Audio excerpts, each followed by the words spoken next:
So who here has heard of House Sparklypoo?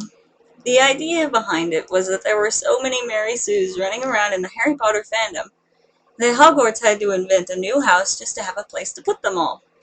This concept was first set forth by a fan comic linked to your right. Since then, it has evolved slightly. It is now generally accepted in the Harry Potter fandom that there are four Suewarts houses: Sparklypoo, Bitchy Witch, Tootsie Tramp, and Cannon Rape.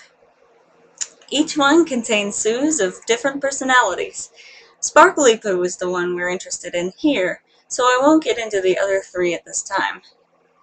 Potter Sues, an HP live journal community that makes fun of Mary Sues, has a Suewarts sorting hat song in its profile.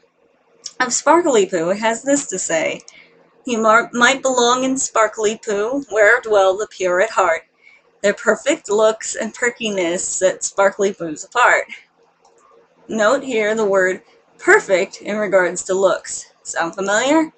Personally, I think it sounds like an excellent description of Alice, but maybe that's just me. I've said for some time now that Stephanie Meyer is a graduate of Suewarts.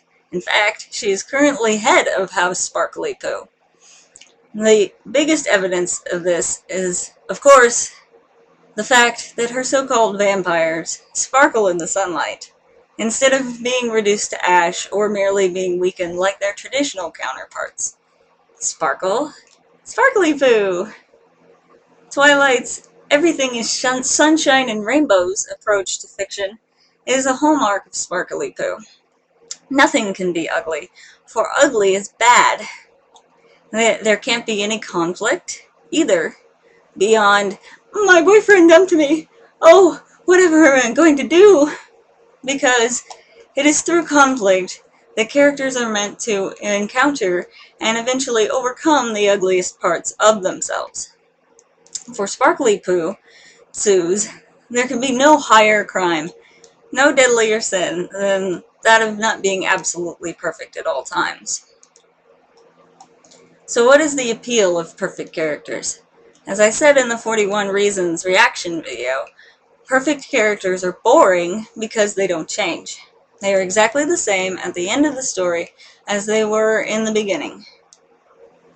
They don't grow with their experiences because there's no room for improvement. They don't need to change. So why are so many people enamored with perfection? This is, perhaps, all a matter of opinion. I think it's because deep down inside, we all want to be perfect. Who doesn't want to be the best at whatever they do? Who doesn't want other people holding them up as a shining example of what humanity should strive for? We humans can be quite narcissistic at times. To deny this is tantamount to lying to yourself. It is also the wish fulfillment factor.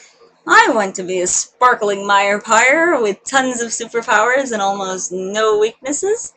I want to be able to run at incredible speeds and never need to sleep, and be able to stop a moving car with my bare hands. How cool would that be? But I will cover that in greater detail in a later segment. Real character development is hard for both the writer and the reader. It is emotionally wrenching at times, and unbelievably frustrating at others. In growing with the characters, we might find ourselves growing as human beings. We might realize that we aren't as perfect as we would like to believe. And that's not something we like to hear. We don't like to admit that we were wrong, or that we still have things to learn. But then, we would have to work to change ourselves. And change is not an easy thing.